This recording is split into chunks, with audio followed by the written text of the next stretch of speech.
Olá, o versículo de hoje está em Romanos 1:18 e diz assim: a ira de Deus se revela do céu contra toda impiedade e perversão dos homens que detêm a verdade pela injustiça.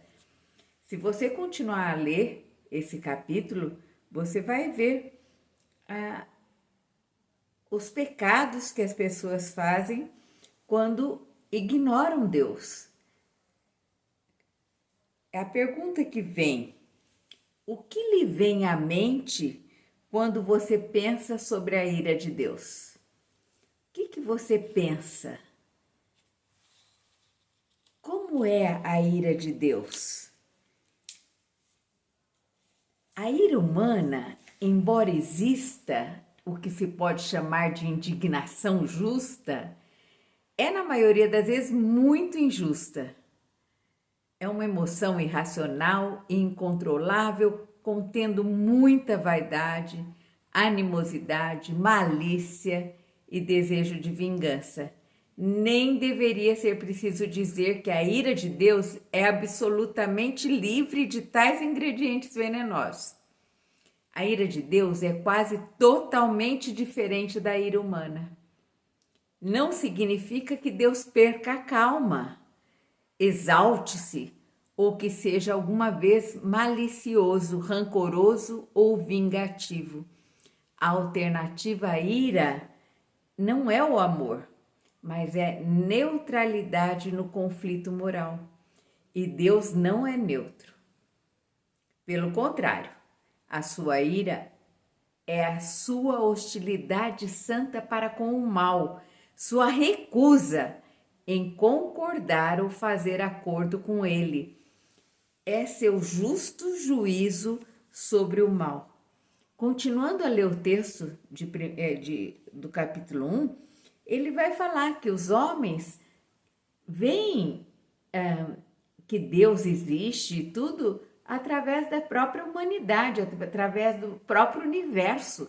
A gente percebe a existência de Deus, mas os homens renegam Deus e começam a pecar, e aí no versículo 24 fala assim: por isso Deus entregou tais homens à imundícia, pela concupiscência do seu próprio coração, para desonrarem o seu corpo entre si, pois eles mudaram a verdade de Deus em mentira, adorando e servindo a criatura em lugar do Criador.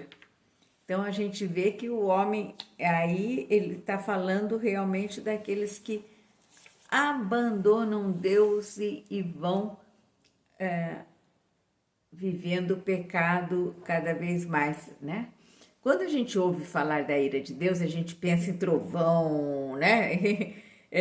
Trovão do céu, em cataclismo na terra, e assim, coisas horríveis, né?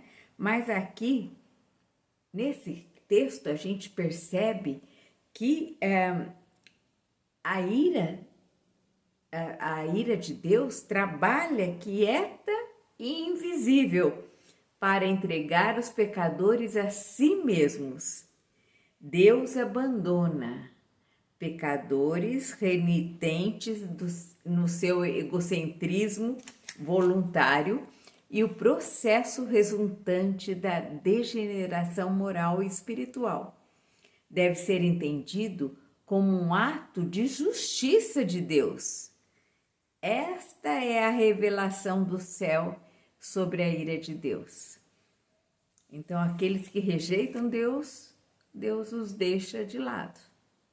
Deus os rejeita. A ira de Deus, então, é direcionada especificamente contra aqueles que, de modo deliberado, suprimem a verdade por amor ao mal. Aqueles que amam o mal e não o bem, né? Em 1 Coríntios 10:13 diz assim: não vos sobreveio tentação que não fosse humana, mas Deus é fiel e não permitirá que sejais tentados além das vossas forças. Pelo contrário, juntamente com a tentação, vos proverá livramento, de sorte que a possais suportar.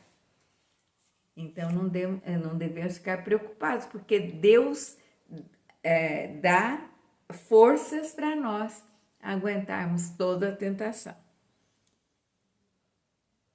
Na sua oração, peça perdão para Deus, peça força para Deus ajudá-lo a vencer as tentações futuras, de sorte que a possais suportar.